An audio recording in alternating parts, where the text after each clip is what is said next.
And we're live. Hi, I'm Heinbach, and it's good to have you back.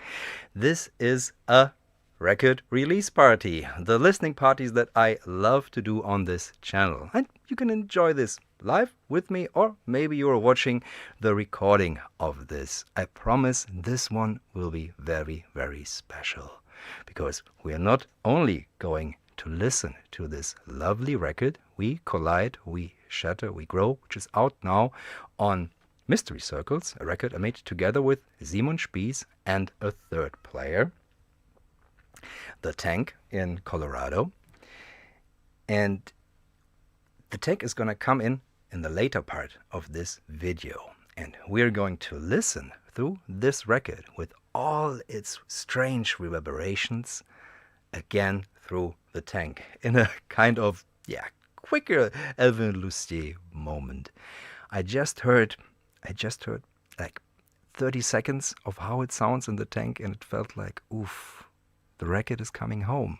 The music comes to the place where it grew from.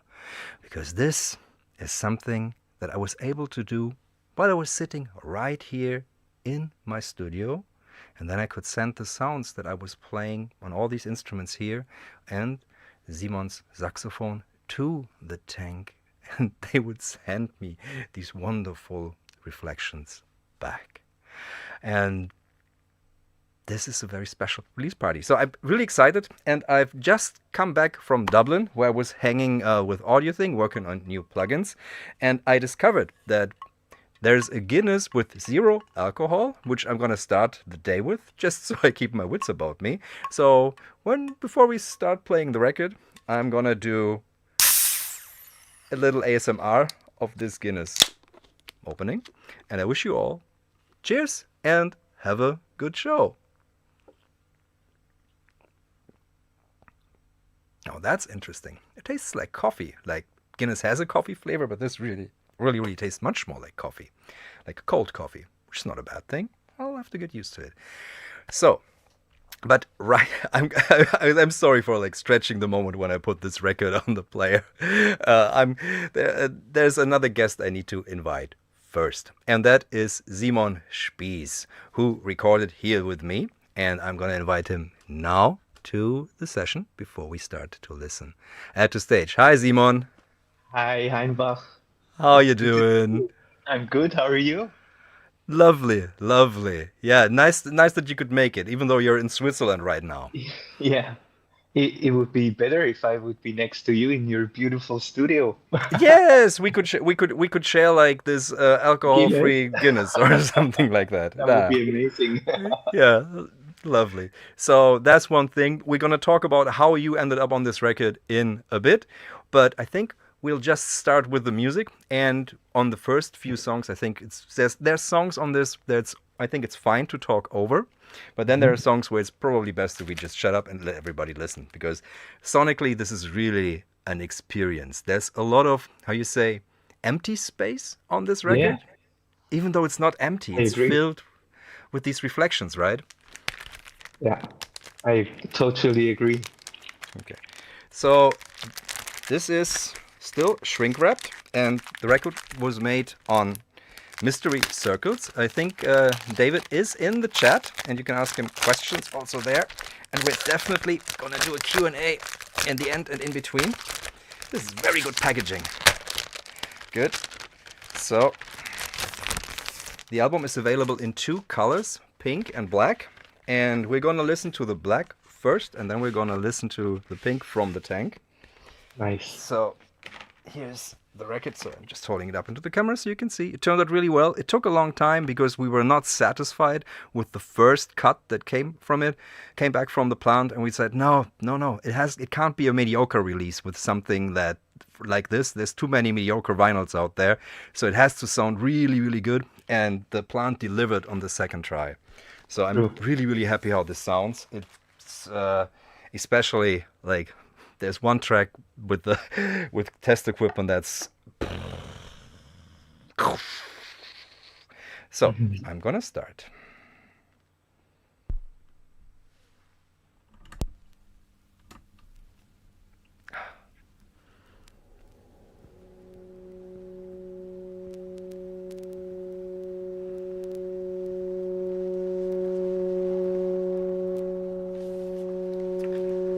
So here, what I'm playing, I hope you can hear me well, is an electronium.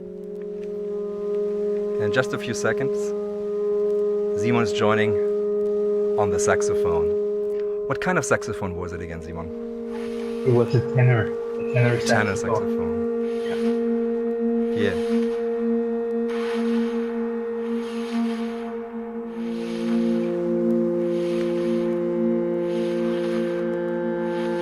And I hope you have headphones on or you're listening to this on good speakers, because I'd probably take it down while I'm talking a bit.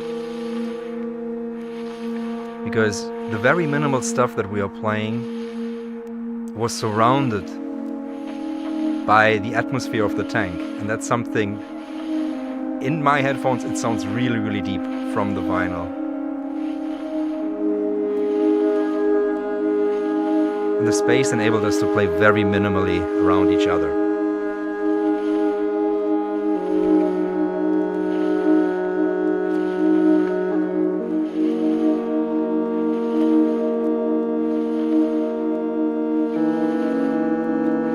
Paul, glad to hear that it sounds good on the MacBook Air 2. So, yeah. The mastering on this was done by Stefan Mathieu from Schwebung Mastering, one of my go-to guys. Did a really bang-on job. He's really good for experimental music.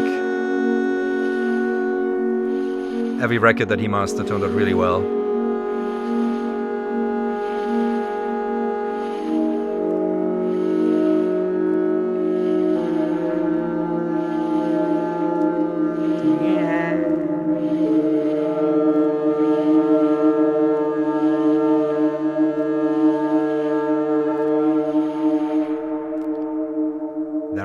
Very short pieces on this record, because this started basically from a first test. I was just come on, the gestures are getting like ridiculous.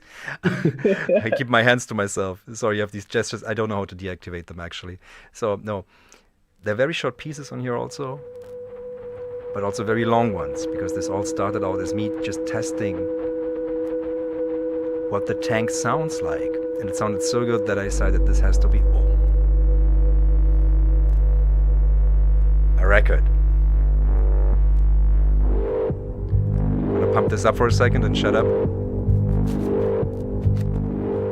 Oh.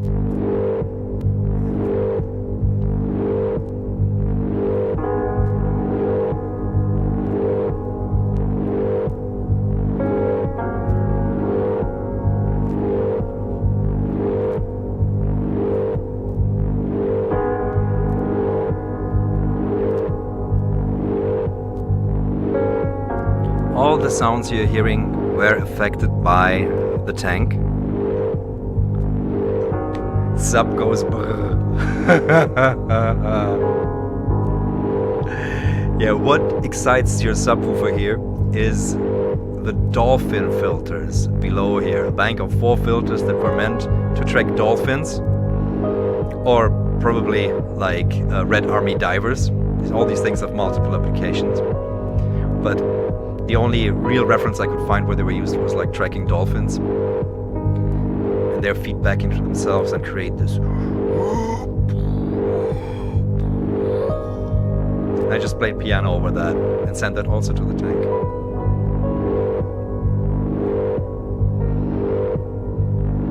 Ah yeah. Thank you, Autumn. And Chris Wilson. Yes, the Apple release comes, I think, next week. I think, Simon, next week, right? I think so, 1 week later. So right now I follow the policy also set by Zy Records.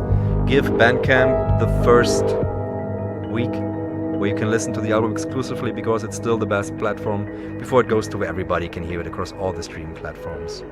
So I think that's a good policy.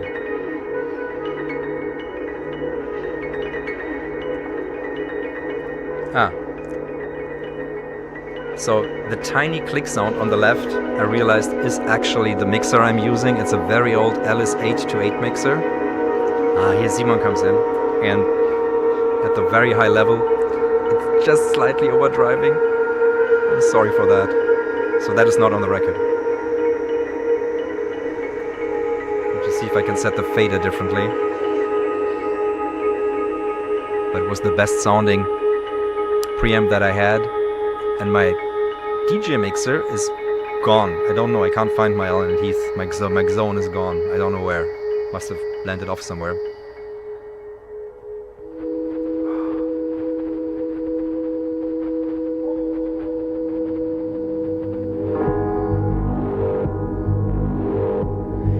I don't know if you guys heard that, but I just heard myself go, whoa, in the very background of the recording. Simon, did you hear that? Did you catch that? I did. Yeah. I never noticed that during mixing. Oh my, that's because this was a live session with live mics on when I recorded this.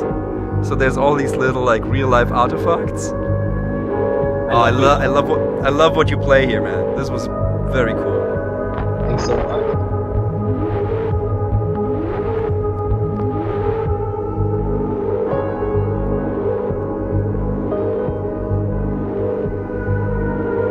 Oh, I love when stuff translates. Thank you for telling me that. It's gone now, I think. It's gone now. It's just, I think it's dust on the fader. I tried 4 different things today. Because I haven't been playing vinyl that much. Most of the releases have been either CD or cassette.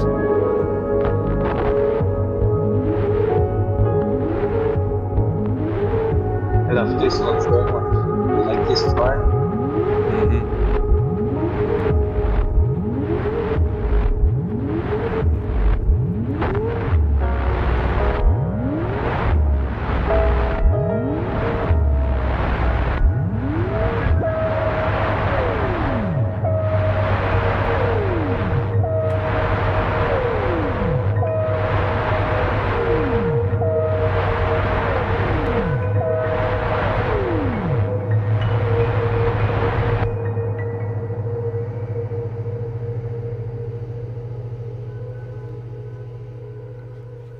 And there you're disappearing. Ah. That was From Lost We Came, the second track on We Collide, We Shatter, We Grow, out now on Mystery Circles. That was me and Simon playing together. And this track is just me feedbacking a filter bank down here. It was the very first thing I played into the tank, I think, or the second thing. And you can really hear the space here, how it bounces off the steel. I think it's steel. And I'm going through, it's just a really short piece. Sometimes I like these because I used to do so many mixtapes and you always needed a little bit of like the track that's just 45 seconds to just fill it up because you had a little bit left. So I have a heart for these little gimlets of songs.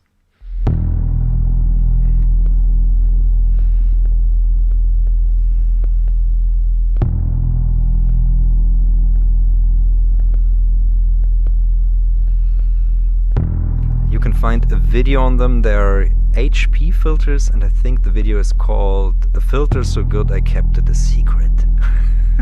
For a long time. I kind of kept it a secret, but I just didn't have time to make a video about it. But it's a really, really cool thing, but very odd, and yeah, mostly broken now when you find them.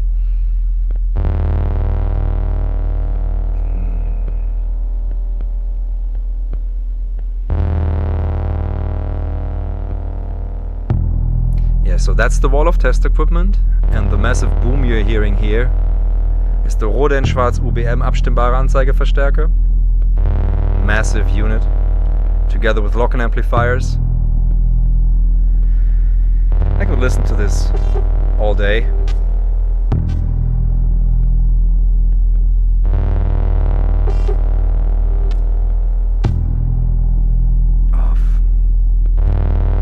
That's my wall of test equipment. Felt good, felt appropriate to test the resonances of the tank with that equipment.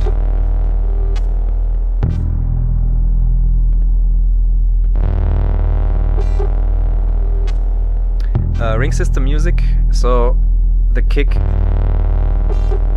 It's not a BK filter, it's the Rot and Schwarz UBM, abstimmbare Anzeigeverstärker, or Stockhausen's earth-shaking bass drum, as the video was called.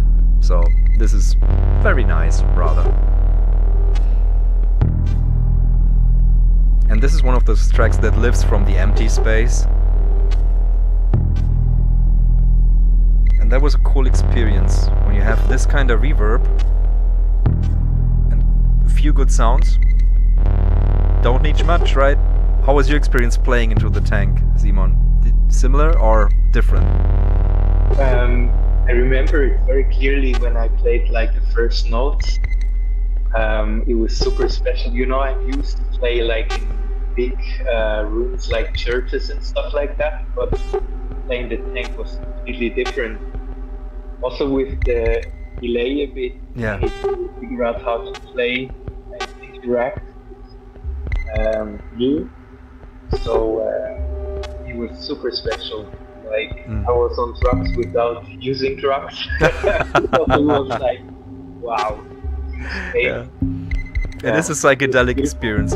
I wonder how it is in real life. In real life it must be amazing. It must be crazy. Yeah. So we'll talk about what the tank is in a bit when the people from the tank come. And I've also released a video today which shows you like outside pictures of it and more of the story and the whole process and how you can access the tank, because this is a session you can basically book and then play live or send your music into there, and you get all these stems of beautiful reverb sounds back. You can watch that on my YouTube after this live stream. After, not now. You stay and hang with us and celebrate. Unless you want to head over to the Bandcamp and grab a vinyl, of which there are not so many anymore, or you can pre-order the tape, which I don't have yet, but oh yeah, here.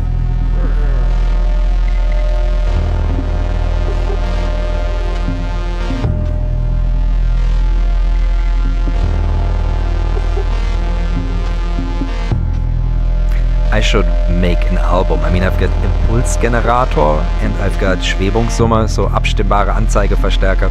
Could also be an album title. Yeah, definitely.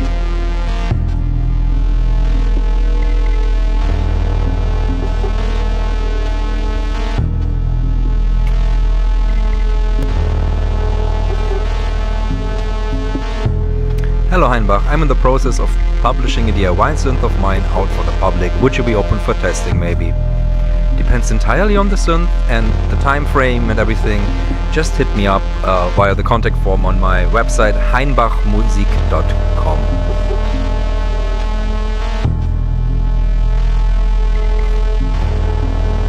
So these big synths are not actually synths. These are Tektronix TM160 oscillators. It's two of them, which drive also two Tektronix TM160 pulse oscillators.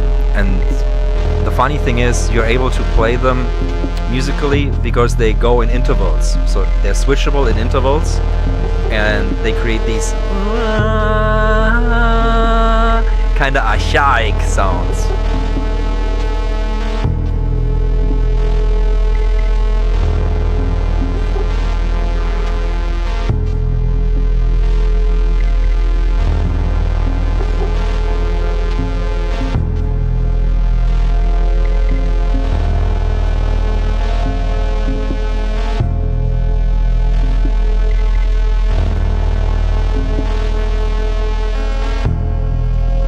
Do bear in mind how this sounds, because in the second session we are going to listen to this again, but through the tank.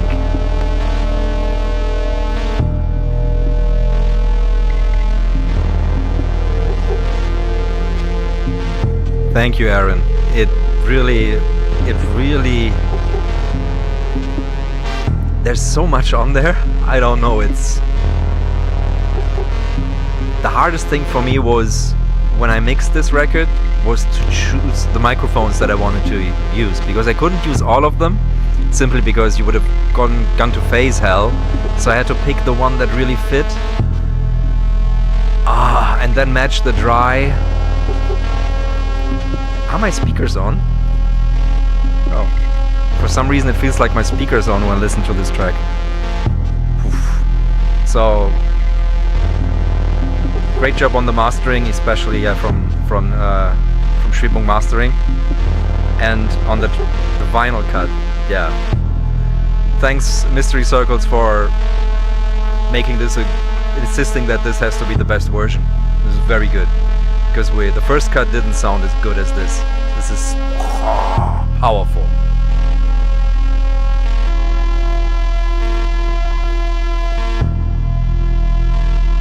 Bye bye, Balboa baby. See you soon.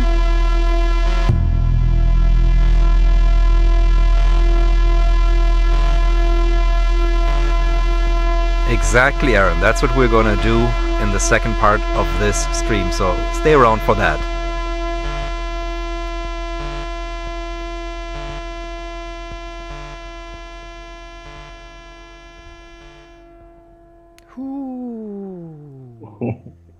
That's a good one.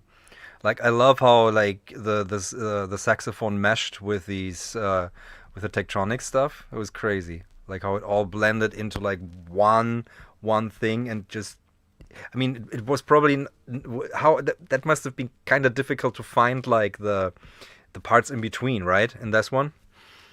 I was like swimming in the deep sea. It was a super beautiful experience, you know? Okay.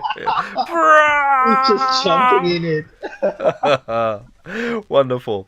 Okay, so before we go to side 2, I just want to tell the story how we met and how Simon and me made this record together. Because basically, I did a session with the Tank just as the first, like, come on, let's test how this works. And I had set up a few things, but yeah, I didn't plan for this to be a record. It was just supposed to be a test. But in the process, I felt, oh my God, everything sounds so good, so good. Am I recording? I'm recording.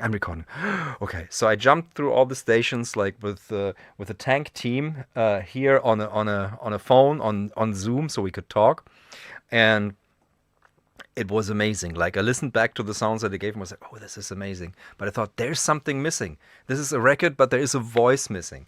And then next day I was playing basketball with my kids around the corner here. And then Simon approached me and said, ha, bist du der Heinbach? And I said, sorry, that was my bad. That was like me talking Badisch and trying to imitate a Swiss accent. I'm very sorry. Something like that. He said, yes. And then we shot a few hoops. And I said, cool, saxophone, cool. Do you have time for a session later today? You said, yes. Yeah, of course. Yeah. I was like, I let everything fall and ran to your studio. Yeah. It was yeah, we went to the downstairs cellar, and I'm gonna upload like the first session that we did there on my Patreon later tonight. And it was like getting to know each other. Like, we didn't even know what to expect. I didn't even know, just like play and get a feel for each other. That was like my intention. I just want to see, like, yeah, how do we vibe? And we vibed fantastically. Yes, and I went for a few beers after, and they said, hey, come on, let's record. Would you want to record into this weird space with me? And he said, okay. Right? And I showed you the tracks and general ideas, and then you made up your own mind about it. Yeah, exactly. I listened to them and decided to come to your studio, and I actually didn't plan anything. I knew the songs a bit, but I just played and interacted with everything you did, and also the Tank. That was very, very nice. It was like an improv all through. Yeah, it felt really live. It felt really, really cool. And we even did overdubs, because basically did the second session with the Tank. So we had only 2 sessions. And in these 2 sessions, which took, like, the first session I did for the album took maybe like 45 minutes to an hour. And our session took about like 2 hours then to get it all really good. And then that was the basis for the album. And sometimes like accidental beautiful things happen, like this meeting. So yeah, and as you say, like, it's like you heard me and you heard yourself into the Tank, and the Tank is like a third person playing with you when you've got such a resonant space. Yeah, that was Did you notice any like notes or anything particularly sticking out where you're like, oh, there's a resonance that I like, I'm gonna hunt for this more? Yeah, especially the upper part of the saxophone was like resonating in the hall very much. And like I did also on some tunes like multiphonics that worked also super well, that fulfilled the whole room very fast. But that was also sometimes like the tricky part because I needed to learn very quickly that I can't overplay. So I needed to really settle down and play very few notes because Mm-hmm. otherwise it would have been overloaded. Yeah, that was a bit tricky for me as a saxophonist, but a beautiful experience for sure. Yeah. Mm-hmm. And I just realized when I was going through like the files for the video, I realized there's one track like that was one of your songs, Yggdrasil, right? Is that the name? Yeah. Yeah. Yeah, that Yes. I didn't give you. I didn't give you the files for this. I need to give that to No. you. Yeah, So that you would can be put great. that. I found them. I found them. I Oh, found the files. nice. So Oh, I nice. can put. I can give you the live session if you want. Oh, nice. That would be Cool. great. Thanks a Yeah. lot. So more of that can come out. But now we're gonna switch to side B on this beautiful vinyl, which, by the way, amazing artwork. Amazing artwork. I'm really happy about the Yeah, really. artwork. Yeah, So yeah. It was beautiful. made by Aaron Taylor Waldman. Really, really great job. And inside, you offered something. I love records with inlays. Like, that's something I'm really, really always happy about. So here's a picture of the tank so you get an idea. And on the backside, there's another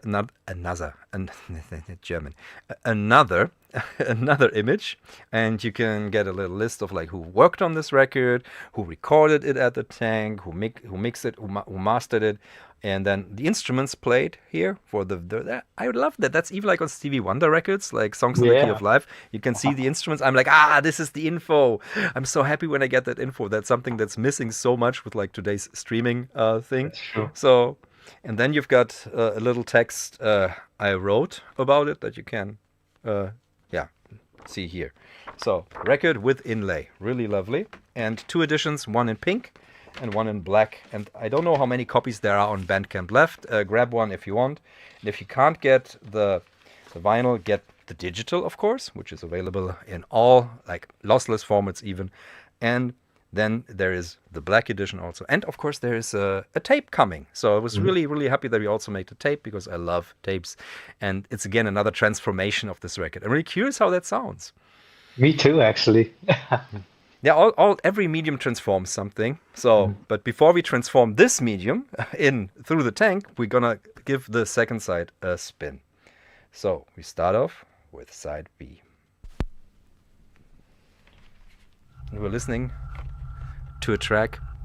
So now it's good if you can put out headphones or something, because now I'm mixing all the different microphones, so one by one, so you're moving through the tank, through all the microphones, through all the positions. It's a nicely psychedelic experience.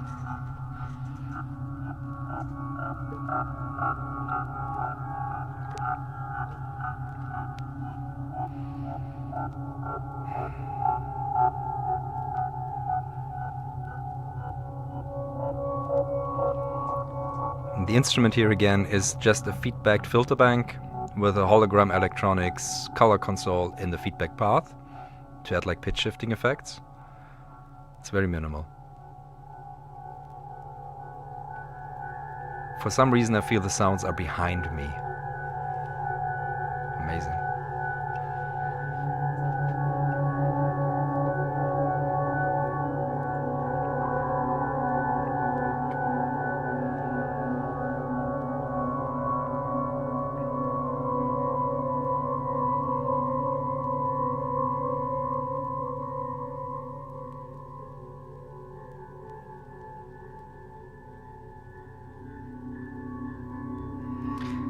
I think this is called spectral music.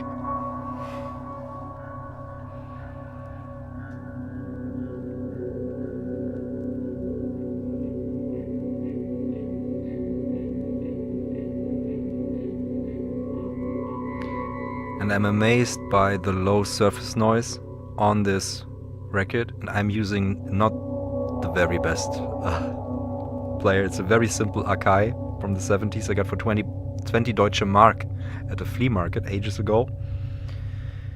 Has a decent autophone needle on it, which still has some life in it, but still, this is really like a pretty simple player. Oof. Yeah, that was the first track of side B. And here's another duet song. I'm playing electronium, Simon on saxophone. Such a beautiful song, electronic. And I think I'm playing into a tape loop. So it's there's also all these crackles, these extra crackles that you're hearing. And you're breathing, right?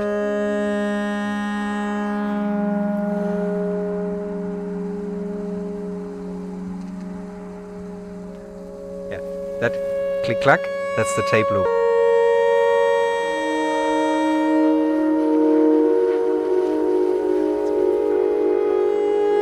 Love this part.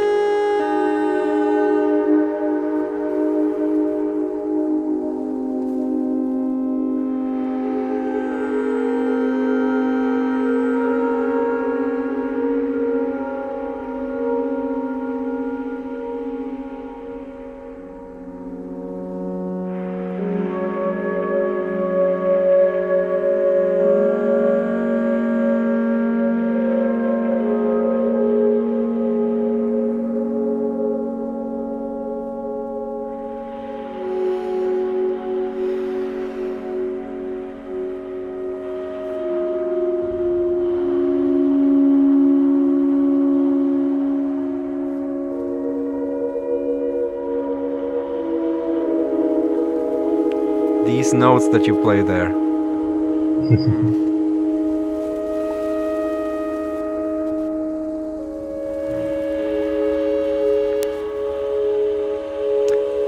Yeah, the electronium that I'm playing is 1950s vacuum tube synthesizer in form of an accordion. And it runs into a tape loop, so it sounds very aged and has a lot of, Simon's very breathing style here adds a lot of life. And in the mix I kept the electronium more in the front and Simon in the mics that are more high. Exactly, I put you up high where you're mostly resonant. Yes, yeah. Yeah, and here that's like one of the keys on the electronic starting to go wild because the contact is kind of loose. But I kind of like these little things that make it come alive. Actually, we started like that. Our first meeting, we played exactly like that through tape loop and in duo. Yeah. Yeah, we played tape loop into duo, and also your saxophone into duo. We played into a tape loop. Yeah. Yeah.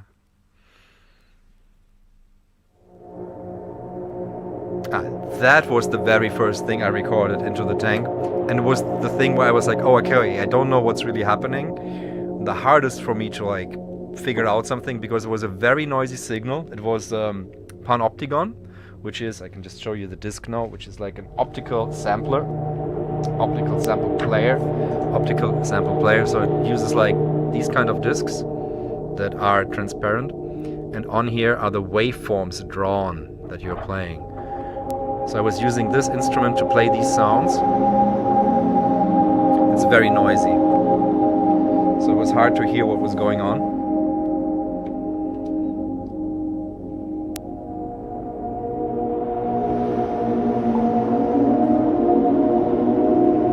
Yeah, and you sound like you're submerged here.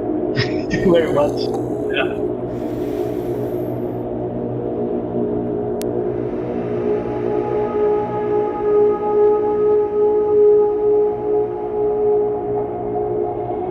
And again, there's a tape loop, of course. Playing optical sound discs into a tape loop and into a tank together with saxophone is my happy place.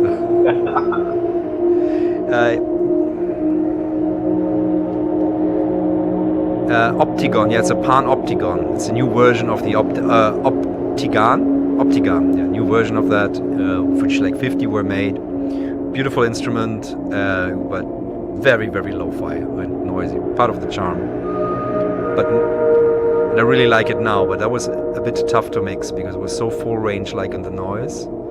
But basically Simon saved it with like his beautiful clean tone.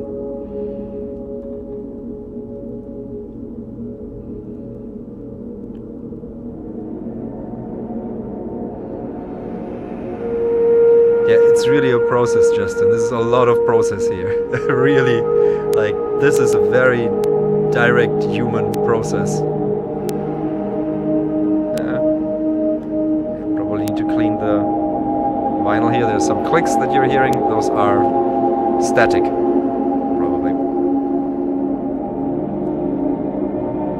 Because I was dusting everything before.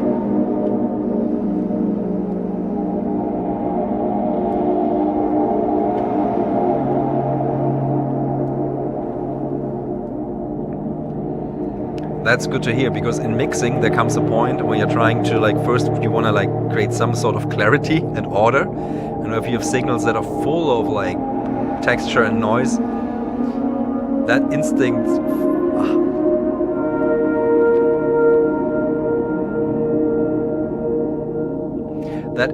fights with like the engineer kind of thinking where you want clarity, but where the artist is like, I'm just gonna make everything like veiled through dust. Literally, because there's a lot of dust on the disc. It's a technique to make it sound different, to put basically just leave it outside these panopticon discs and let dust accumulate and draw into it.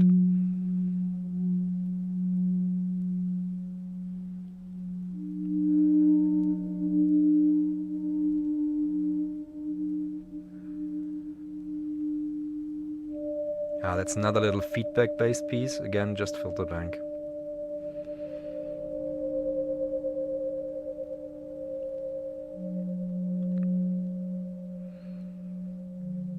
Yes, it has a very, very Pauline Oliveira's deep listening vibe to it.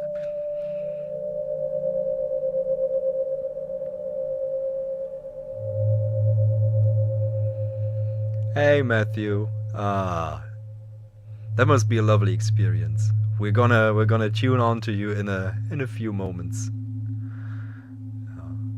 I would love to do like a live stream outside at some point, because inside, like right now, so I have my mixing board here on, and that has this power supply right here, so it's getting very cozy warm here, especially with the vacuum tube gear down here.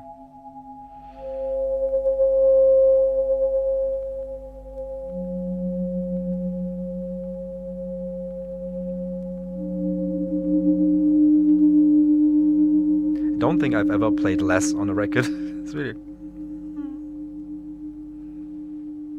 But when you got the right ingredients, you can get away with it.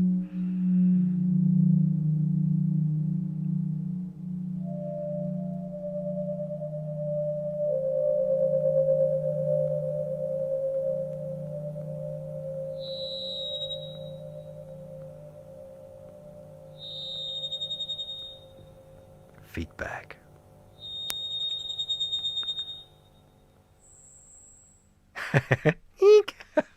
Yeah, leaving these things in is cool. I think so.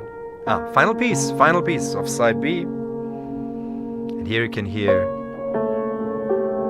the echo, the latency from the transmission, because I played into that to give it its rhythm.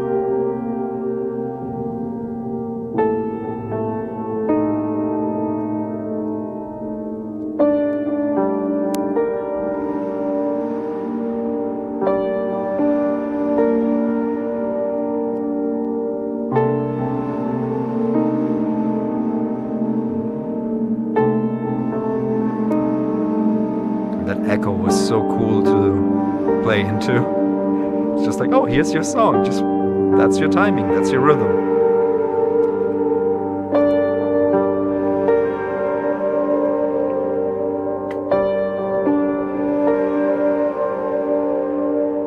Yeah, this is live. Oh, we're not sending this to the moon. That would be a longer delay also. That would be right now. Let me check.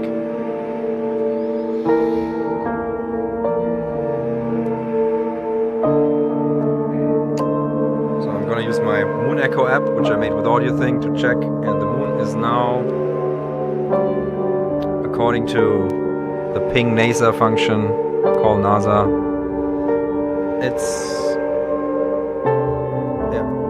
2.5 seconds away to send a signal and back, so it would be longer.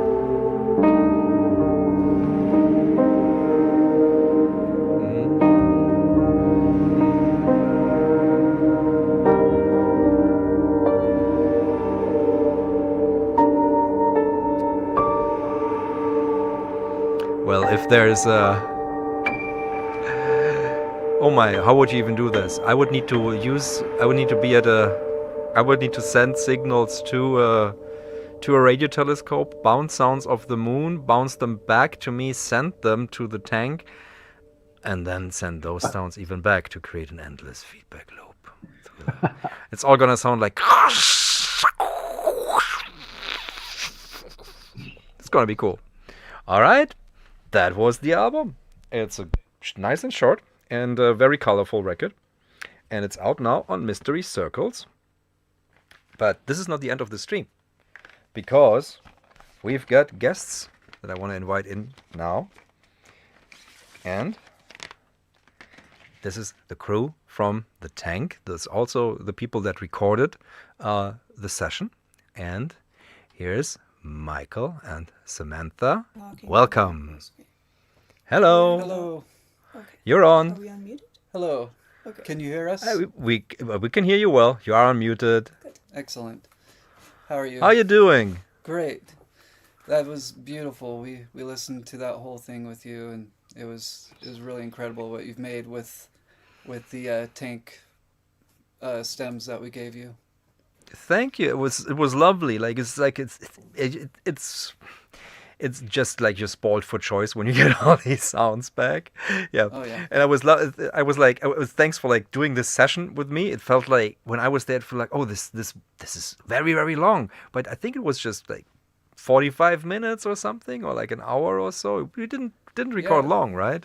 Yeah, it wasn't very long at all. Yeah. And it just seemed like, you got everything that you needed as we got towards the end of the session, and you were happy with it. Yeah, I was very happy with it, and Yes. I was more than happy with it. That was very, very, very, very, very. Stop this for a second. That was an amazing experience. Yeah. So have you since because have you since then done other like sessions where someone sends you sounds from somewhere else and then you record them live or like pre-processed or sending? Has this become a thing now? Yeah, we've done other sessions. We just had a installation in the tank. We had a group called Tenet from New York, and they played into the tank just as you did. And then they sent us their dry tracks that they recorded at that time. And then we just played that back through. There were 3 vocalists. Each vocalist had their own speaker in the tank and different positions in the tank. And it turned out really beautiful. And we just did that Nice. for the last weekend. Oh, cool. Wow. Yeah, that was Our then a September longer fest. session probably, right? Yeah, it was fairly long, but Cool. Beautiful. How many sessions of these do you then right now at the moment? we do some occasionally, just depending on the time of year. We do it all throughout the year. So even though we're a seasonal operation, during the winter we can still do the remotes. Okay. Does it get like, because I so I'll show you a picture of the tank somewhere. I have it here. I don't know if is your recording, because your recording studio is like in a how you call this It's a Cargo. shipping container. a Yeah. shipping container right next to it. It's here, Yes. you can see it, right? It's this here, right? Yep, that's right. Doesn't it get It's- very, very hot? No, it's actually really well insulated. We have a air Really? conditioning unit in it. The tank itself can get really hot. That's why we recommend either, if you come here yourself, to record either in the morning or the evening. Mm. And during the middle of the afternoon, we just don't do much. Okay, yeah, during the makes summer. sense. Yep. Makes sense. But And you also- could do the remotes then, because basically that's the off time for the remotes, maybe, or not. Right. Yeah, we can go in there at any time and set it up for a remote. And I believe we started this session at midnight, correct? Yeah, we did start at midnight here in our time zone. Nice. Yeah, because we are a few hours. Yeah, we are quite a few hours apart. I mean, like 9 hours or something like that, probably. Yeah, I believe. Yeah, it was something my close to morning. that. It was my morning at like 8 or 9 or something, and you were like midnight. Yeah. Yep. Cool. Yeah, happy that you made time at these odd hours. It was. I was like, oh Definitely. my, don't keep them too long. No, we don't mind. Anytime, we like to work with the artist and Beautiful. work with the timing on that. Beautiful. And you've got something prepared for us, right? Yes, so we have your record here in the tank on a turntable, and we'll be switching over to the audio for that, and then we'll be playing that again through the tank. So everything that you've retanked is going to be retanked again. Inception tanking. So, but the problem is like when we do that, we won't be able to talk, right? Because you're different sound sources, right? Right. Yeah, we'll have to switch the audio Okay. source. So everybody in the chat right now. So if you've got questions about the tank, I will try to collect them all, and at the end we'll do like a quick like a Q&A round for all the questions you might have, like be it where this tank is. I mean, you can watch the video also, but that I made and released today. But then you can get all the infos like how to set up your own session, because this is a session that you can book yourself, what you need for that, and other things about the history of the tank maybe. And yeah, so we'll do that after the listening session now. So I hand it over to you, Michael and Samantha, for the tanked, retanked, we collide, we shatter, we grow. All right.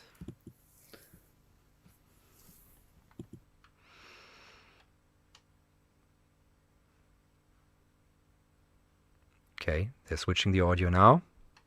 Oh, is there a way for me to make this full screen? Solo layout, is it that? Yeah. There's the record player. Switching the side. This is the pink one. Oh, now we're hearing the audio. Oof.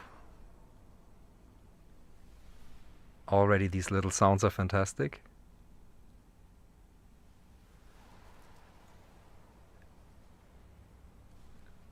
We are hearing. It's playing. Oh.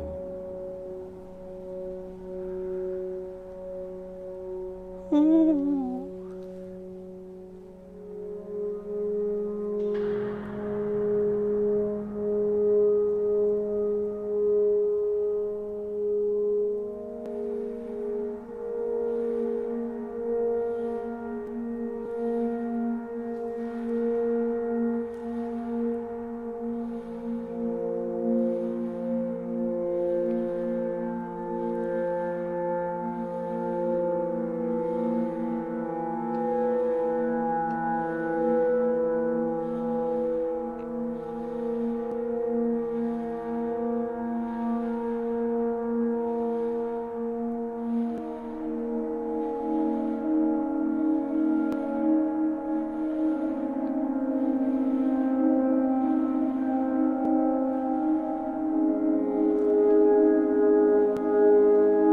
If you're just tuning in, we're listening to We Collide, We Shatter, We Grow, a record Simon and me recorded into the tank in Colorado, and we're listening to it from inside the tank, and we're hearing the audio refracted again.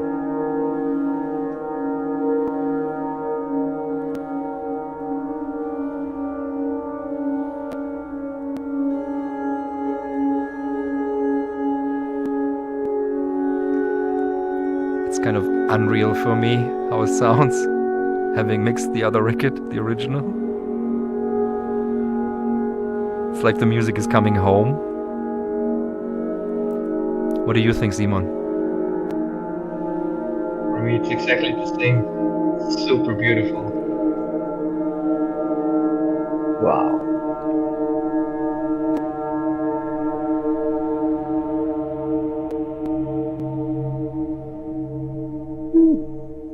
That last note, that sounds deeper than on the record. Amazing. Yeah. Oh, wow, the room sounds also amazing. The tracks mesh into one. Yeah.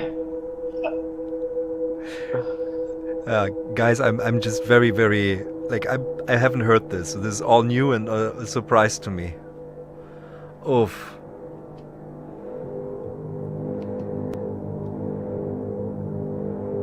Yeah, I think reverb has been with us since our ancestors made sounds in caves. Actual scientific proof exists. Davy the Hug Monster. I can believe that. I mean, the joy of just shouting echo down a canyon is something I think humans have been enjoyed for a long time. This secondary retanking will be for the Atmos version. Lovely.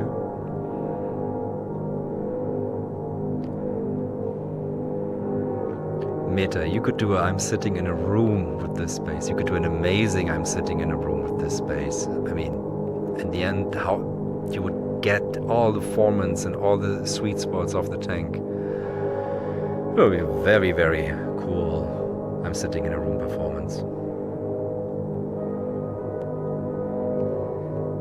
Then retank the, oh god, no, we're not going to retank the atmosphere and then forever and ever.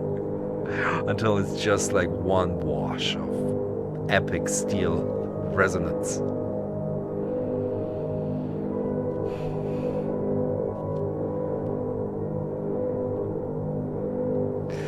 I'm sitting in a 65 water processing tank.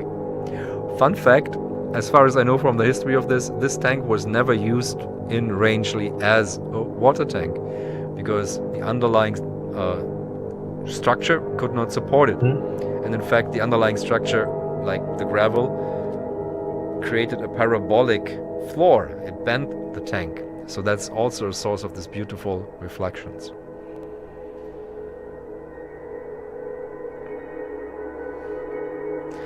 But it sounds like Wagner. I mean, it sounds it has pretty epic tones, so I'll take that.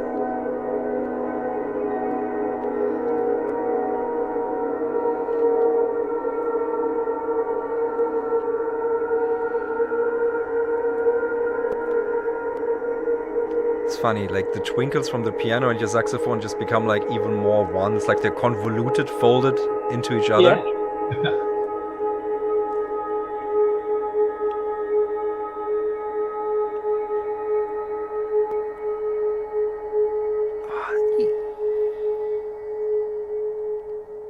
Now the drop.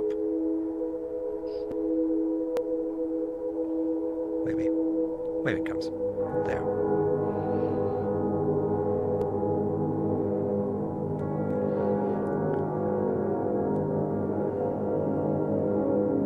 Feels so much more menacing this way.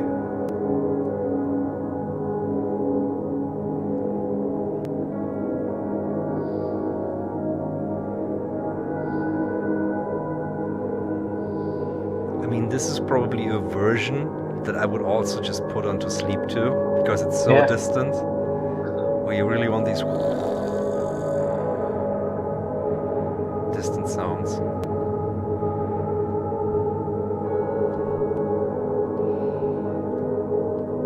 It would not sound this way if it had been dropped on different ground. It's a beautiful mystic in that sense. Yeah, I agree with you. This is like beautiful mistakes. It's amazing.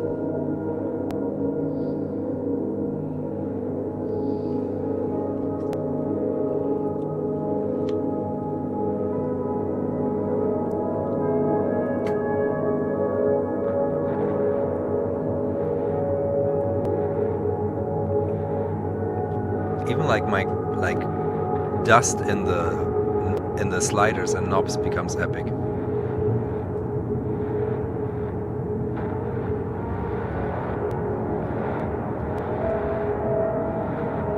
You could also play the vinyl at half speed into the tank and then retank. Yeah.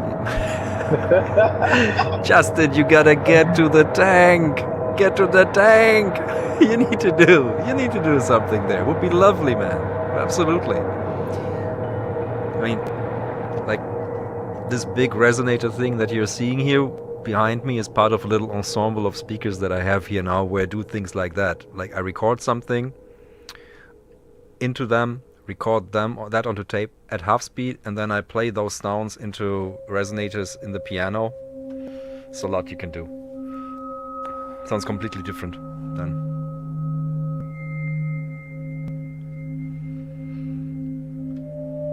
I wonder if a reverse reverb could be a thing, a process that moves the sound to a room without reflection.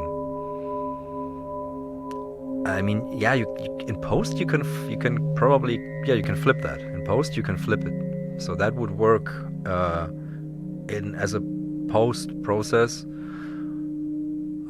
So you play it in reverse and then play that in reversed to the tank, and then you reverse it again. So I think that would be like a cool reversed reverb stuff. There's so much you can do when you think about just reversing and pitching things and reprocessing them. Oh, nice.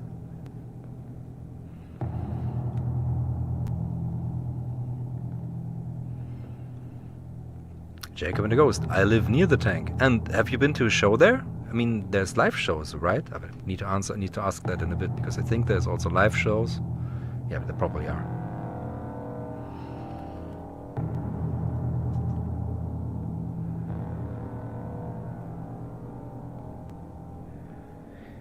Very alien, like very, very. Becomes more like the sound of machinery now. Mm-hmm. Sounds like machinery, right, Simon? In a factory. Yeah.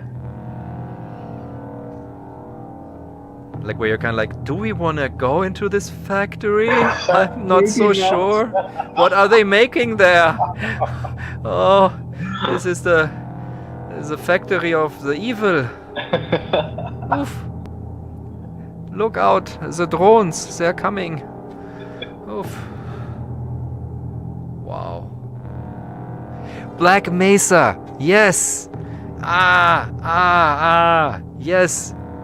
JTVJ, Black Mesa. This reminds me really of Black Mesa of the Half-Life series. Come on. Yeah, it has that kind of like, yeah, the aliens, like the Combine. It has that atmosphere now through the tank. That's the uncanny thing I remembered. Sometimes you have these memories where, oh, did I remember? Was that in real life? No, it was in a video game. Yeah. Ha!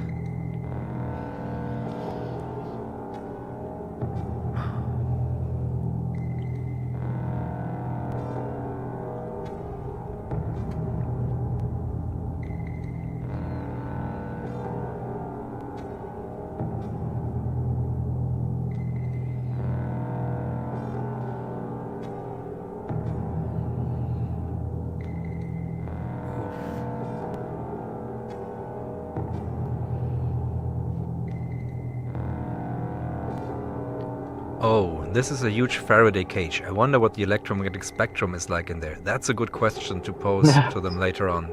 Oof, that could be really fun to explore.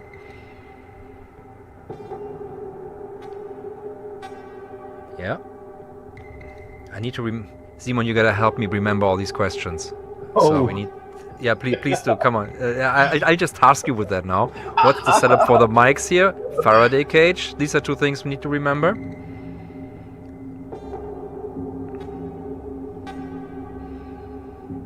I'd love to play my fruit ball and the stereo ball resonator in there. 8 bowing a metal ball.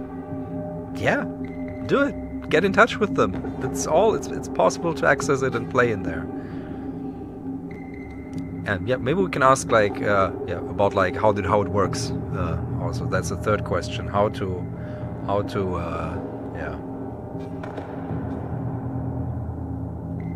The inner loop. What about decorating all the walls with piezo drivers and shaking the space? You think like me. I like after the first session, like, oh, can you do this? And then they said, yeah, the steel is like this thick or something like that. So it would be really like the actuators that you need would be really, really big to excite it, because it's really. And that's also why why the floor got bent up, I think, because the sides were so heavy.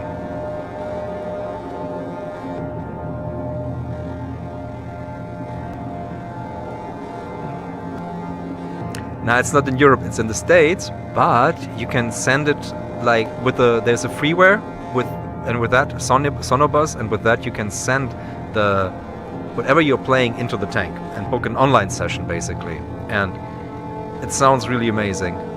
Like this upper mid-range stuff, this higher stuff, this resonates so well, right?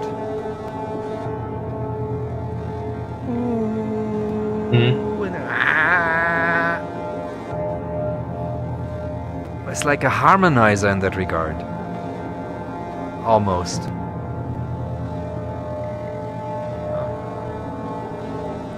Hey, Tempo Roboto.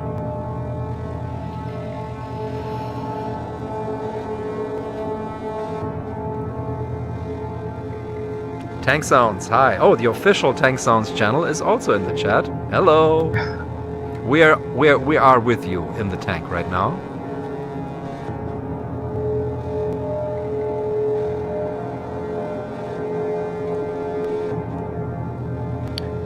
Impulse response. Another good question.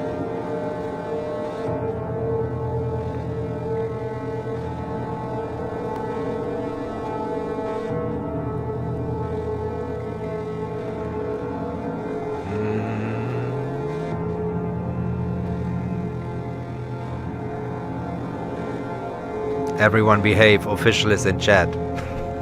No, we're gonna like ask a bunch of questions later on, and yeah, if you are, you can also reply them in chat. We're just collecting them all for the Q&A after this.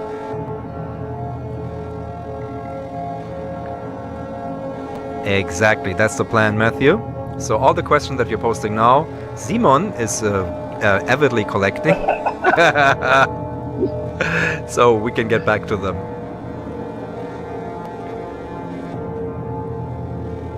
Here's another good one. Can you also make a scratchy, itchy noise on the metal surfaces? There's a fun story, I think it is New Yorker magazine, about the discovery of that, where two workers did something similar to the sound artist that they locked in there. But that's a question that's good for the tank crew.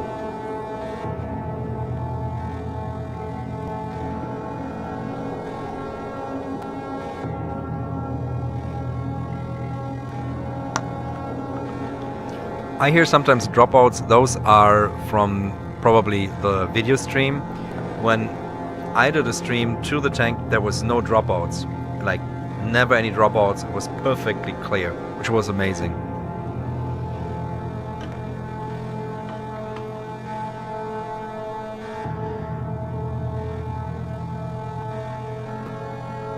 What size of violin bow would you need to bow the outside of the tank? That seems like a mathematician's question. I think you would need like the specifics of the... Gonna be big. Gonna be big. Gonna be big. I'll confidently say it's gonna be big.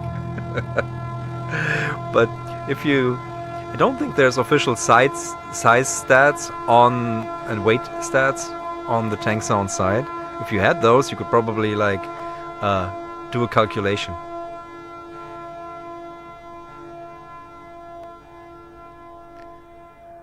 Oh, Gordon. Tank Sounds, it looks like you've got another customer.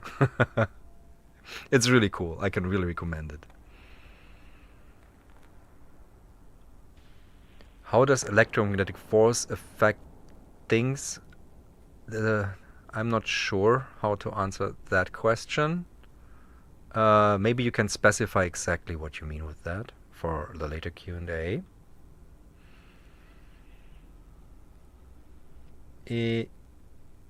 Okay, cool. That was side A. Wonderful. So, you know what? We could... No, let's keep all the questions. Now, somebody is probably gonna come into the room, and I'm gonna solo this, because we'll watch the solo layout. We're gonna watch the changing of the side of the record. Straight from the tank. I hear a door being opened. I mean,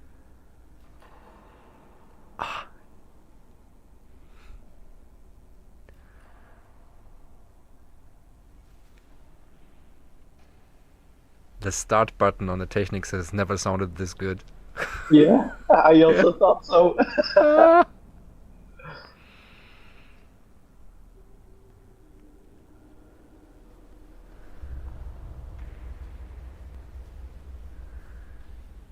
Oh?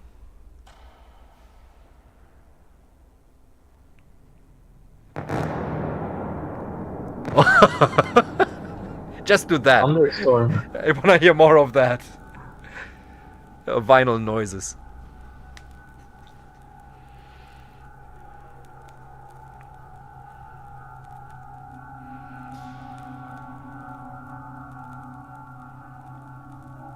Could a laser be used to measure tiny deflections in the walls? Probably. You could, yeah, or you could make a LiDAR scan of everything.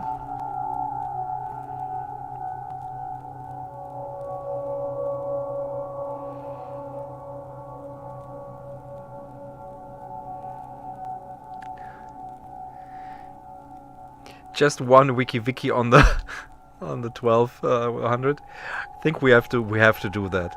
That's definitely something I want to hear. Is the very last thing before when we end this stream. That's something that has to be.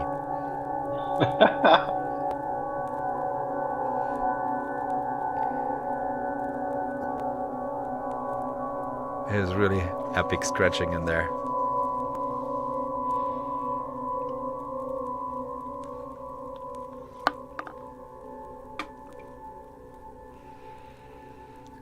So we're listening to side B of We Collide, We Shatter, We Grow by Heinbach and Simon Spiess, out now on Mystery Records as vinyl, digital, and soon to come tape, which you can now pre-order there. And it's Bandcamp Friday, so all the proceeds go to the artist and labels directly. So best day to get your copy of the album is today.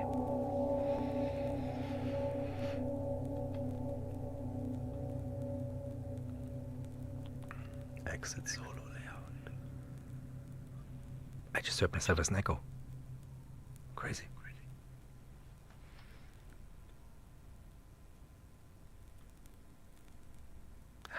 Oh, I prepared a banner. I'm such a professional.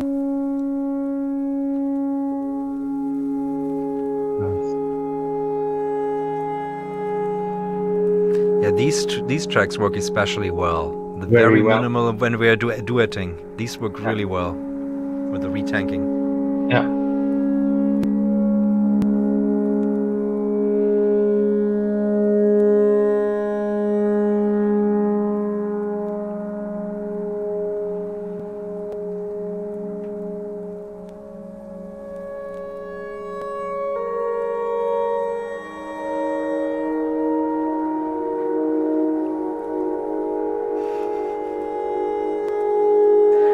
That becomes a chord. Becomes a chord.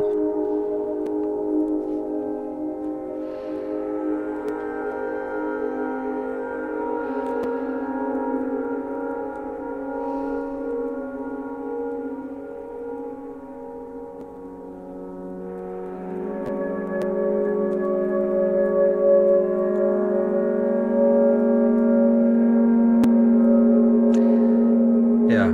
Through the Tank is the new half speed. Because I used to do like sometimes I do live streams of like listening sessions of a tape, and for the second part I just played it back at half speed. So I make very long sessions but also very fun.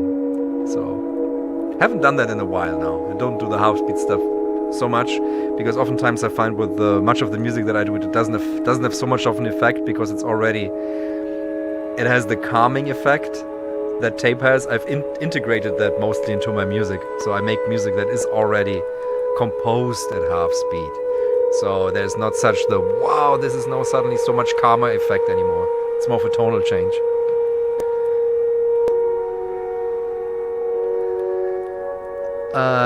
I ask again, is it possible to do FM synthesizer with Hammond organ if you have like 4 tone wheel generators which uses operators? That's a question I can't answer right now here because we're on something else here. This is not about like the topic, but yeah, this is a good question for the Heinbach subreddit, where people love discussing exactly questions like this, and you will have a great time nerding out about that. It's reddit.com/r/Heinbach. So do post that question there.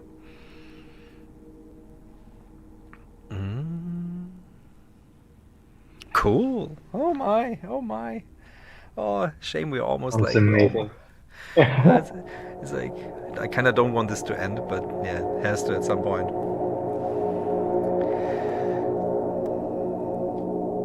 Oh, no, this one. What inspired the name We Collide, We Shatter, We Grow? Oh. It was something that came to mind when I thought about how collaborations work. So you find someone and then you collide, and then in the best case, like, you shatter and you become more. So shattering is a positive thing in this. And then, because then you grow out of that in you. That's for me like a metaphor for collaborations, and that's how this collaboration with the Tank and Zeon felt to me. So it seems like a very violent thing, but to me it's very beautiful. It's like, that's the metaphor.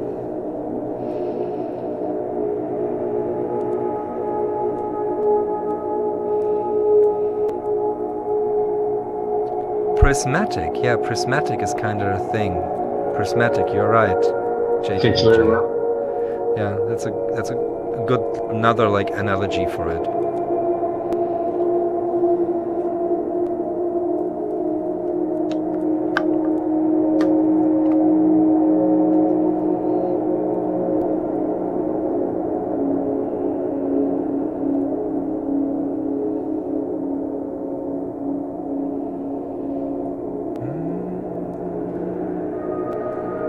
Grown to love this track now.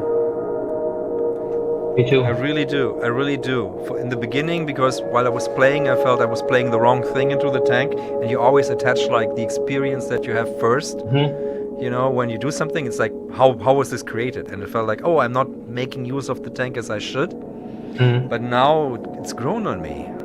Nice. Yeah, but that's also your fault. Thank you for making me love music that I started. Beautiful. Yeah, sounds from light, still in darkness, because optical sound disc, sounds from light, still in darkness, because to me they didn't resonate. I thought in the process that they're not happening. They're like getting quieter. They're not really living in that. But now I listen to it and it's like beautiful. It's so odd how like your perspective when you make something becomes different when you have like a bit of distance to it. Do you experience that? All the time. All the time when I do like recordings or listen back to things like to a live gig from yesterday, I always need to wait for at least a week to listen back to it, to not have like too much expectations from this very moment, and also to not remember the expectations I had from this moment. Irritations is a good one. Good word for that. Irritations. Yes, We're like, I should have done this there. I should have done this there. Yeah, exactly. Yeah, you should like let like diffusion settle over what you did. Yes. Yeah. No. Here's another good questions. Are there notes and zeros in the tanks? Places that are very loud and others very quiet? And what is the RT60 of that tank? I was wondering also how a percussive sound might bounce back in time. Yes, you can hear that a bit on the piano. But yeah, definitely like the technical data, I think that would be interesting for people. I mean, we are in my audience is very much interested in the nerdy details of everything, which I absolutely love. So, do you ever see the music ahead as you're composing like a Kandinsky painting? I see music very much. I'm very much synesthetic, so I see music when I make it. It's like in my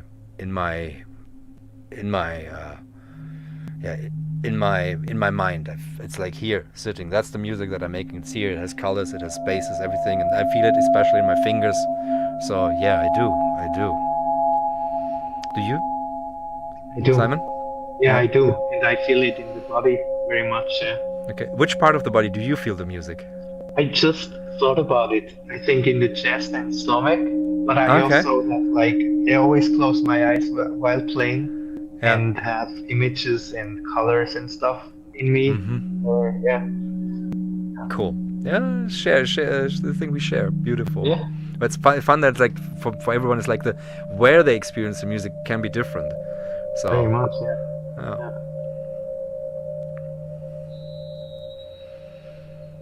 Would it be possible to connect to the tank during a live performance somewhere else? Yes, it is. It is. That's what we did. So you can connect the tank with yeah, that's definitely something you can do. You can ask that again, but it's possible using a software called Sonybus, and I made a video about the how-to. It's on my YouTube channel. So you can make a live concert, bring that back to the tank, have that basically as a reverb or something to play into, and also have a show in the tank. You can do complete beautiful things like I don't know how many connections are possible. That's a good question. How many connections are possible at the same time? So you could make maybe like a global concert into the tank while there's a concert in the tank. So now we're listening to the very last piece of the album. We collide, we shatter, we grow. Out now, Mystery Circles, vinyl, CD, and tape. No, don't fall. Don't fall. Come on, come back, come on. So, and this is the tanked version. We're listening to it again, to the place where it was created, or where it started to resonate for the first time, in the tank in Colorado. Streaming live from there.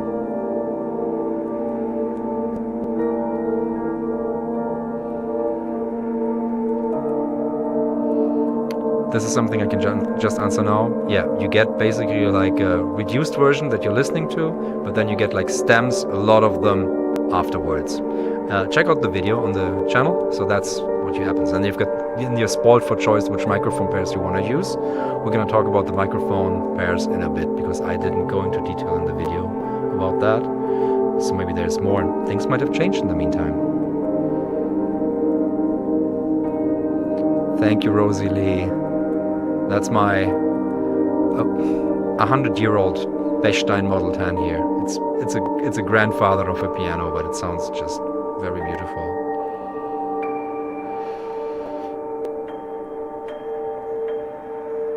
And now listen for the ending, for the reverb of it.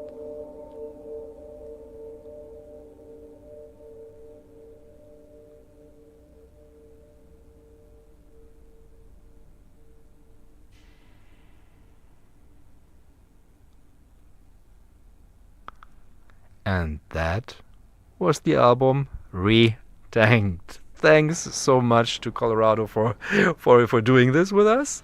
And now we can switch back to the control room next to the tank. In the shipping container right next to it. And then we can get into all your questions. Thank you. That sounded wonderful, Michael and Samantha. Thank you. Yeah, they're still waiting to switch the sound. Hello, can you hear us? Hello. Oh, Can you flipped. Sorry, I had to switch. I don't know why that flipped, but just flip now. I just decided to. Okay, interesting. Let me flip that back. Sorry about that.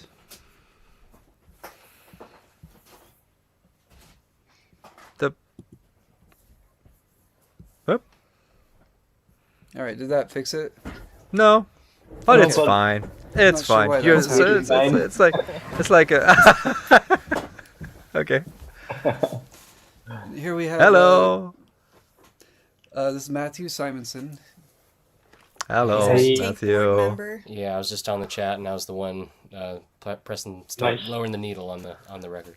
Oh, nice. Beautiful. Thank you, Matthew. Him out here, so if you want headphones. No, we can hear him very well. Can hear him. So okay. Okay.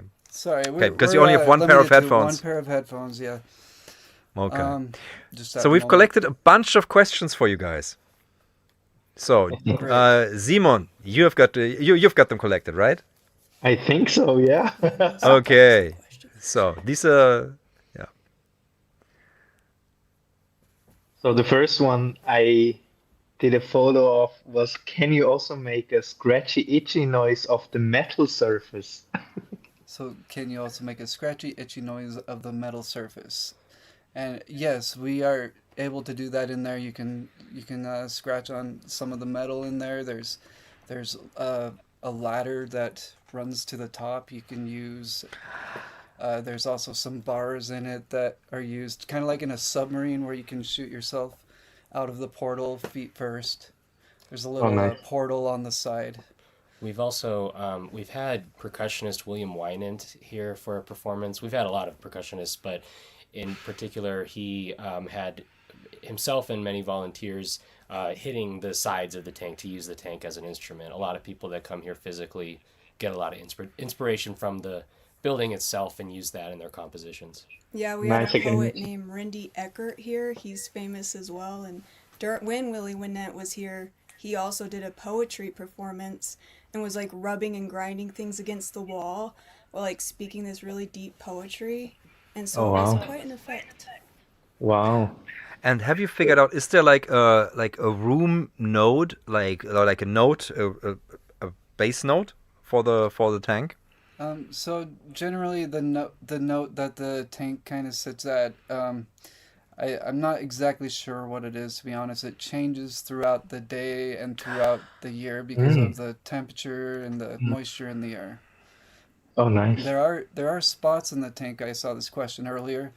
There are spots in the tank, such as in the center of the tank, where you kind of get all the slap back from the walls, and you kind of hear everything all at once. It's kind of like its own little shell in the middle of the tank. There's also up towards the top, correct me if I'm wrong, but there's sort of a swirling effect, and sometimes we've installed a system of microphones up towards the top to kind of get that weird, swirling of air up there. We have a couple sound artists on the board who advise on any, technical or more esoteric sound questions for a project, including kind of where nodes and where, doubling up of sound might occur. We're all obviously sound enthusiasts, but a lot of, including one in particular, Bruce Odland, has had years of experience with the tank, and he knows it very intimately for things like that. Was he the one whom like the locals put into the tank and then banged while he was in there, banged on the side? I read Yes. that in the New Yorker story, I think. Yep. So originally, I can kind of give you a brief history if you'd like. Please. So the tank was originally on the Rio Grande Railroad, and it was used for the steam engines on the railroad. But when they switched over to oil, they had no use for the tank anymore. And so the electric company here in Rangeley, the Moon Lake Electric, they bought the tank, and so they ended up moving it. I think it's about 150 miles away, and moved it up here to the hill that it's sitting on now and built it back together. And that was in the 60s.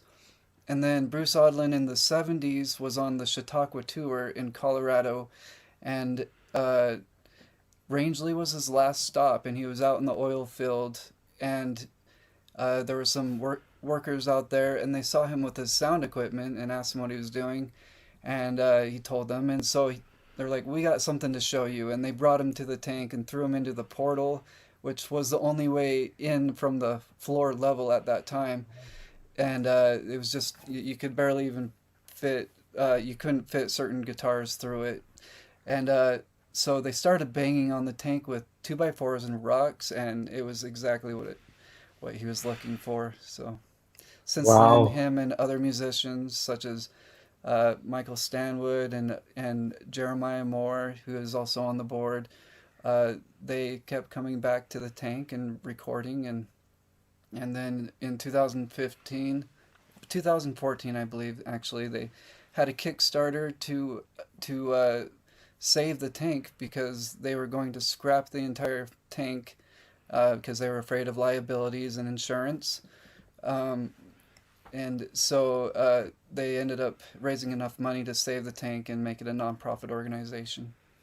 Are that the names that are written inside? Yes, From the people that support the Kickstarter? Because I know one person was like, on the comment to the video was like, I watched it in 4K and tried to zoom in if I could see my name. Yes. Are those names are all around the tank. I'm not sure how many there are, but they're all people who donated to the Kickstarter. Yeah, Beautiful. to save the tank and then to open the tank, which turned it into the professional recording studio. So there was 2 Kickstarter campaigns, and yes, we have the names of everyone who contributed and made it all possible. And so, yeah.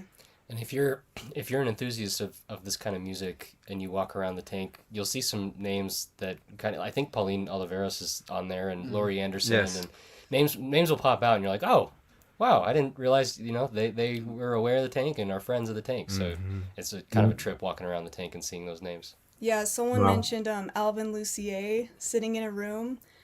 He visited the tank a few times, and that was really special. And he did some interesting things in there. And so, yeah, it's really special when anyone brings up Alvin Lucier and his name's in there. And so, yeah. Oh, lovely. Do you guys have Wow. like a big documentary or like a document, like an archive of who worked there, what they did, and everything? Do we have a documentary about who worked here and what they did here? We've done a number of smaller features. One, there's a podcast that I actually produced when I discovered what the tank was. And that audio, I'm trying to think. We should get that either on the website, because that podcast no longer is up now. But I Okay, did an yeah. audio documentary about the tank and the story of the tank and Bruce's introduction from the Rangeley residence that we talked about earlier. And we've also done some things like we did a release of a vinyl release of Beethoven pieces that were slowed down and performed in the tank. Sounds very Nice. beautiful, heavenly stuff. And we did sort of a introductory kind of trailer documentary about the tank for that, to kind of promote that. So it kind of exists in places, but not a full 60-minute documentary. And Bill Yeah, no, I Morrison? just think like Oh, you need yeah. an We've archive. also You need done, like archive. Let's see, Bill Morrison, and who else was? Yes. Frizzell. We For definitely Bill need Frisell, Thank yeah, you. Bill Frisell. They did a Right. projection, a big project, including projecting films on the side of the tank. Oh wow. And there was a big film made about that. I don't know if that's readily available right now, because Not they were yet, yeah. they were shopping that to Sundance and elsewhere. So one day, there'll be a big documentary, I'm sure, about all this, but it's in pieces right now. There's a lot of footage on our Tank Sounds channel, our YouTube channel, just footage of different things throughout the past that you can look at and see a lot of the people that have participated with the tank. And speaking of, our website is www.tanksounds.org. Yeah. And I'm sure we'll answer about the application process, but I just wanted to throw out that is the website, so you can definitely see things there as well as the Tank Sounds Instagram is pretty active, so you can go there too. Absolutely. Beautiful. Nice. Next question, Zeon. How does electromagnetic force affect things? So as a Faraday cage, what I've noticed in the tank when we walk in there with, say, like a set of Bluetooth headphones or basically anything wireless, it just doesn't work very well in there at all. The Bluetooth just cuts out instantly.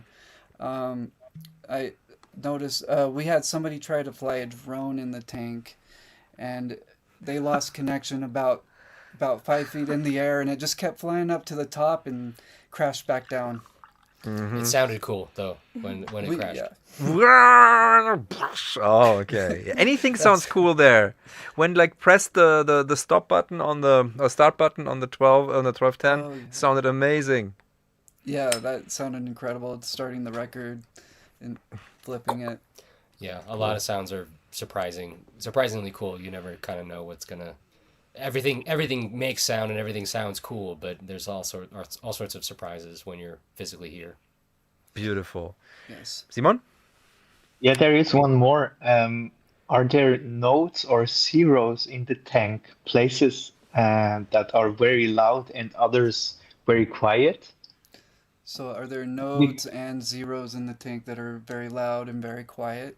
Kind of covered that. Yeah. Yeah, so Yeah, we did. basically we did kind of cover that. The center of the tank, like I said, seems to have like a special spot in it, but also it just seems like certain notes are a little duller and then other notes are a little brighter, just the way that the tank reflects and refracts that. I can speak on that a little bit. Absolutely. So I really like to sing in there, and I really like to overdub over myself, sing with myself, harmonize with myself. And so when I sing, I always go into the center and find that hot spot of the day where it echoes the most to really make my voice ring out. And I found that it also follows the heat. So whenever there's like heat in a certain spot, that's usually the spot.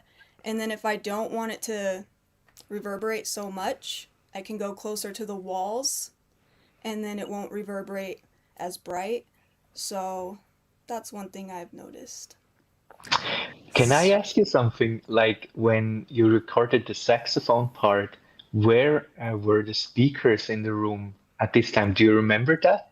So he's asking when we recorded the saxophone in the room, where were the speakers? So we actually had those down on the floor, and we had a stereo pair, so we have them across the room, one on one side of the tank and one on the other. And so the dimensions of the tank you were asking about earlier, so it's about 36 feet wide, and then it's about 65 feet tall, 60 to 65 feet. Wow. So Nice. you can do the math. And Yeah. not exactly I sure think what the somebody's volume gonna would do the come to. math. Yes. Yeah. And I think someone asked about the RT measurement Yes. there. 60. It lasts, a sound will last for about 40 seconds, I think, depending on the sound. But it's 40, 45 seconds. Wow. Yeah, it depends on the sound and again on the moisture and the heat, and depends on the day, but it definitely carries up to 40 seconds, and some sounds just seem to carry forever, it seems like. Mm. Cool. Simon, have you got another one? No, I don't think so. I mean, not since I made photos of the screen. Do you maybe remember one? No, I think it's good. So, I have you have one, one? if you don't mind. I know Yeah. Samantha was going to explain the mic positionings. in the Yes, of course, the tank. mic Oh, yeah. positioning. We didn't go into those. Like Oh, in for the just the video, I also session don't in go. I just general. sat there, In mics general. everywhere. Okay, yeah. So in general, we usually have a few floor mics and a few hanging mics. So the mics that we hang up top on pulley ropes, we hang a binaural mic up at the top usually, and it has like ears, and I it saw listens that. in 360, and we'll hang that upside down at the very top so that it's getting everything really clearly everywhere. And then we have two DPAs that we hang like diagonal on ropes, and those are really clear, and so we get really clear audio from those. And then in the center on the ropes, we have two roads, a high road that's facing up and a low road that's facing down, and we can lower that and raise it in the tank. And then for the floor, we have two Charter Oak E700s, and those can go in directional or omni or figure eight. And so we'll usually have those on the speakers and or on a vocalist or just on a instrument, because those are pretty clear. And then sometimes we'll use random ones that we have, like a PZM that we have. We have an Audio Technica, but I think that those are our main ones. And yeah, we usually have the binaural up top, two DPAs, Rode, Charter, and sometimes a detailed mic. And those are all on our website too, in detail. Yep. Super. Yeah, I felt like when going through the mixes, it really feels like you're moving through the tank. So when you have all the stems, when you get them, it feels like, oh, I can go up, I can go down, I can move around. It's really lovely to just automate and blend. Yes. Another question I saw in the chat was basically how many inputs or tracks can you use at once, and we have tried up to 3 vocalists at once, so we had 3 separate tracks coming in, and we're able to put those out through 3 different speakers. That's the most we've done. You mean for reamping, right? For retanking in there. Well, that was a live remote session like yours. Okay. So, but one question: were these like Yes. separate sessions for each vocalist, or was it like they all came in from one session with different inputs? Or because it would be interesting to like. So one question was like, can you do a concert basically in the like send it to the tank, while there's also people playing in the tank. And I was thinking, oh, you could have like one person is like in Hong Kong, one person is in Berlin, one person is in Alton. So maybe so, and then you can, and then everybody like connects to the tank, plays back into it, and gets sound back. So it's like a global kind of resonance. Right. What's the limit of the software in terms of that? So, as far as I know, so Sonobus works basically anyone can connect into this group that's created. So, we'll usually create a username and a password, and then whoever would like to join is able to join, and anyone with an input on their end can set that up and play their audio, and it turns it into a stereo signal. So then it'll just play a stereo signal to us, and we can put that into the tank. The way we were able to do 3 separate speakers so there were 3 different singers at the same time, and we because Sonobus only really allows you to do a stereo feed, we had to do 2 instances of Sonobus to create that third track. Okay. Yeah, there was also questions about, especially in the video, lots of questions were about like, can I get impulse responses? Can you make impulse responses? And is that something that you at some point think you would want to do or not? So at this for this time so far, we have not allowed impulse responses because it's a thing that we cherish here is the tank's unique sound. So so we don't allow that. Okay. Can I add? Good to Yes, know. go ahead. Just we try to encourage if people are physically able to come here to really experience the tank as a place, both for reasons of understanding the community and the kind of the context of which it came from here in Rangeley, but also just because as cool as it sounds right now to all of you, and it's definitely objectively amazing no matter where you hear it, it's just a whole other process when you're physically here. And we kind of want to hope that we can encourage people, even though it's a challenge being so remote here. And then, of course, our remote sessions available for everyone. We want to make sure that anyone in the world, if they cannot come here, can experience it in that way. And right now, we just feel like impulse responses will hurt that. Perhaps that'll change in the future, but I think that's kind of our official stance right now. But, anything you want to achieve here at the tank, talk with us and we'll help you achieve it. Speaking from experience making software plugins and such like that, is an impulse response is for something like this, it would be pretty like it would be like a Polaroid picture.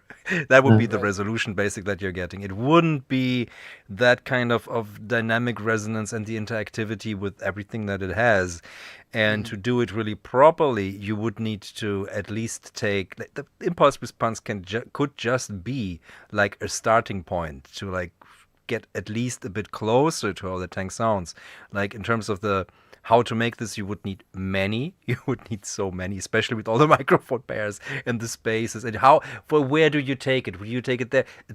So it would be like a big, like long. I'm seeing this like to do it justice in terms of like it would be a year-long job to do it justice. You would need to really program basically a space around it. One impulse response, it just wouldn't cut it.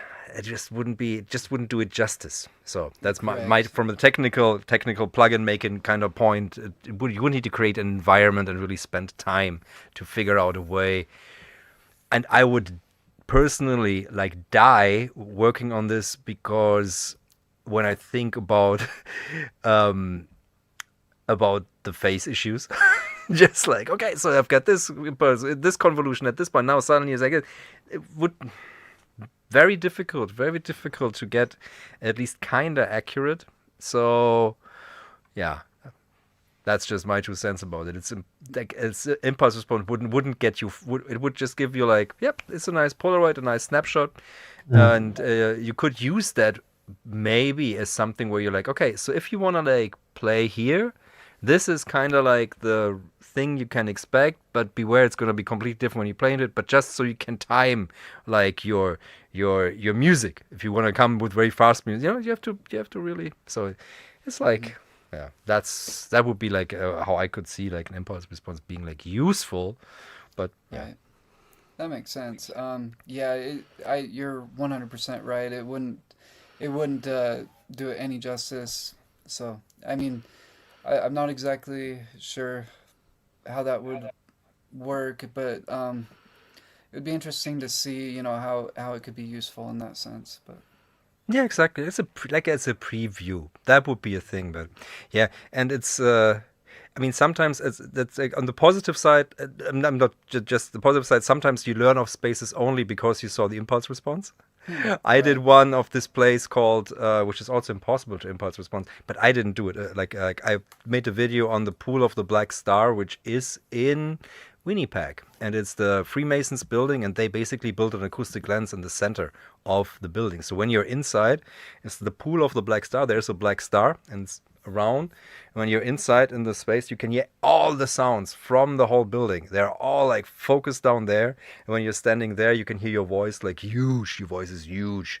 So I made a video, and then a viewer did impulse responses from that, which are lovely. But of course, it's just an idea of how that thing sounds. But then people, of course, since they discovered the impulse response, people are like, oh, I want to. Every time somebody like sound nerdy like goes to Winnipeg to go to the Pool of the Black Star and shout around there and record there. I wonder what that video did to the security people. This Right. must be fun. Yeah, good. So, do we have more questions? Is not with anything that you guys picked up from the chat, because I think we've been going for good 100 minutes now, and I think that's a good time. I would like to thank you all for giving me this opportunity to play in the tank and also Yeah. doing the retanking effort. And yeah, thank you very much, and thanks to Mystery Circles Thank you for so putting much. out this record. Thank you, Yeah. Simon, for like playing on this together, to creating this together. Thanks Thank you so everybody in the much. chat for being here with us tonight. It's lovely. Yeah. Do check out Thank the you. full video. It's on my YouTube channel. Check out the tanksounds.org website, and also hit up their YouTube channel and follow them there. And go, of course, to Bandcamp to buy the record of Mystery Circles and pre-order the tape or get the vinyl. And thank you very much. Thank you so much. Yeah. It was great. And well, now I'm going to press the end stream button. Thank you all, and Thank see you. you in the next one. Yeah. Bye. Goodbye. Bye.